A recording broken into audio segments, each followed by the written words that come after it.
Après la dissolution officielle du Parlement britannique, c'était le premier grand meeting de campagne pour Boris Johnson à Birmingham, seconde ville du Royaume-Uni acquise aux travaillistes.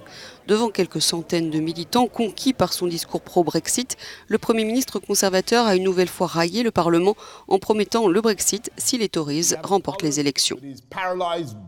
Nous avions un Parlement paralysé, bloqué, incapable de digérer, tel un anaconda qui a avalé un tapir, qui ne peut bouger ni dans un sens ni dans l'autre, si vous voyez ce que je veux dire.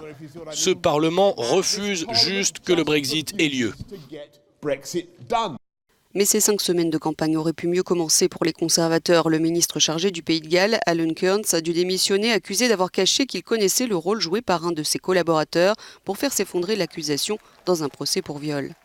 Un coup dur, et les travaillistes n'ont pas été épargnés non plus, même si Jeremy Corbyn ne s'est pas laissé déstabiliser par la perte du numéro 2 de son parti.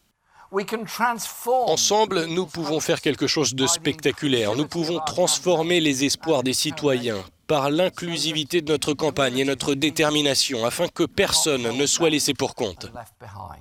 On ne sait pas encore quel impact aura la démission du vice-président des travaillistes Tom Watson, une figure populaire du parti, qui dit quitter le navire pour raisons personnelles.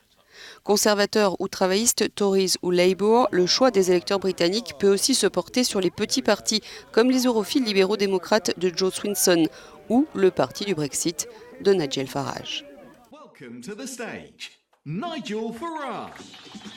Les politologues ne cessent de conseiller la prudence dans les pronostics de ce scrutin du 12 décembre, tant l'électorat britannique est indécis.